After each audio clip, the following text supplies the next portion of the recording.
আসসালামু আলাইকুম, সবাই কেমন আছেন? আলহামদুলিল্লাহ, আপনাদের দোয়ায় আমরাও ভালো আছি। অনেক আগের একটা ভিডিও নিয়ে আসলাম। ভিডিওটা তখন আসলে আমার মনে নাই এটা কত সালের ভিডিও।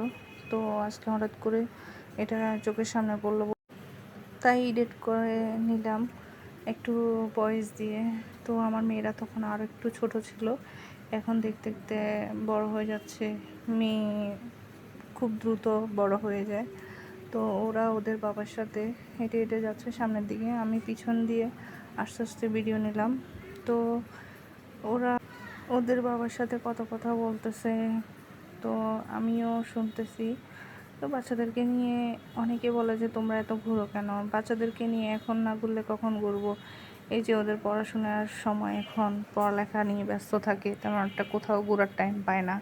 যখন একটু টাইম পায় ওর বাবায় কোথাও না কোথাও ঘুরে দিয়ে নিয়ে যায়। তো এখন না ঘুরালে আর কখন ঘুরাবো? বড় হয়ে গেলে ওরা আরও ব্যস্ত হয়ে যাবে, তারপর ওদের ভাগ্য ভবিষ্যৎ কেমন হয় সেটা কোনো বলা যায় না। তো এখন না, আমরা যদি না ঘুরাই, বাচ্চাদেরকে না দেখাই সব কিছু, তো ওরা দেখবে কীভাবে, ওরা ঘুরবে কীভাবে? আর তাদের সাথে আমাদেরও একটু ঘোরা হয়ে যায় বাচ্চাদের সাথে।